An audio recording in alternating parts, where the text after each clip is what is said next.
প্রিয় একাদশ দ্বাদশ শ্রেণীর শিক্ষার্থী বন্ধুরা, তোমাদের অনুশীলনীর ম্যাট্রিক্সের একটি অঙ্ক আজ তোমাদের সমাধান করে দিব। দেখো, এখানে দুটি একই ক্রমের যাদের রো এবং কলাম সংখ্যা সমান এই ম্যাট্রিক্সের দুটি সমষ্টি এবং অন্তর নির্ণয় করব।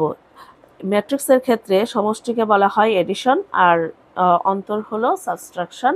আমরা ম্যাট্রিক্সের যুগ বিনিময় বিধি নিয়ম মেনে আমরা অঙ্কটি সমাধান করব। প্রথমে সমষ্টি তাহলে a প্লাস বি সমান, আমরা এ ম্যাট্রিক্সের মানগুলো লিখি 8 4 -1 0 1 3, তারপর হচ্ছে 5 4 8 প্লাস বি ম্যাট্রিক্স হচ্ছে -4 6 2, তারপর হচ্ছে 1 3 7 5 4 1।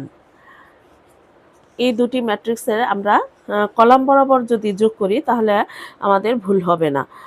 দেখো, প্রথমে আমরা 1 নং কলাম এ ম্যাট্রিক্সের 1 নং কলামকে বি ম্যাট্রিক্সের 1 নং কলামের সাথে যোগ করে দেব। 8 -4 0 + 1 5 + 5 4 + 6 1 + 3 4 + 4, তারপর দেখো -1 + 2 3 + 7 8 + 1। এখন যোগবিয়োগ করে দেব।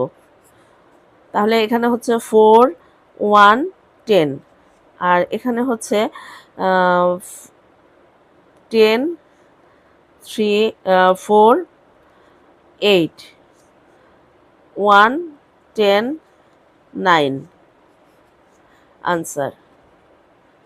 ঠিক আমরা একইভাবে বিয়োগ অন্তর নির্ণয় করব। a মাইনাস বি, আমরা প্রথমে ম্যাট্রিক্সটা লিখে নিব। 8 4 -1, তারপর হচ্ছে 0 1 3, তারপর 5 4 8 -4 6 2, আর এখানে হচ্ছে 1 3 7 5 4 1। এখন আমরা বিয়োগ করব প্রথম কলাম থেকে দ্বিতীয় কলাম, এ কলাম থেকে বি কলামের মানগুলো আমরা বিয়োগ করে দেব। 8 এখানে মাইনাসে তাহলে আমরা কি লিখব? প্লাস। এখানে যেহেতু মাইনাস আছে তাহলে আমাদের কি হবে? প্লাস। মাইনাসে প্লাস।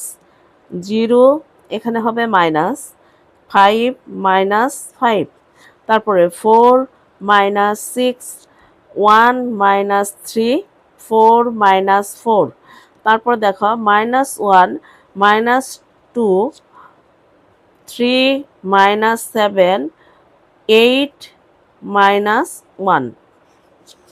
এখন আমরা যোগবিয়োগ করে দিই। এখানে হচ্ছে 12 -1 0, আর এখানে হচ্ছে -2 -2 0, আর এখানে হচ্ছে -3 -4 7 আনসার। আশা করি ম্যাট্রিক্সের কিভাবে এডিশন এবং সাবট্রাকশন করতে হয় তোমরা সহজেই বুঝতে পেরেছো। আমার ভিডিওটি যদি ভালো লেগে থাকে পেজটি ফলো দিয়ে রাখবে, আর নতুন নতুন ভিডিও আপলোড হওয়ার সাথে সাথে তোমরা দেখতে পারবে। তোমরা যদি ইউটিউব চ্যানেল থেকে আমার ভিডিওটি দেখে থাকো চ্যানেলটি সাবস্ক্রাইব করে রাখবে। ধন্যবাদ সবাই।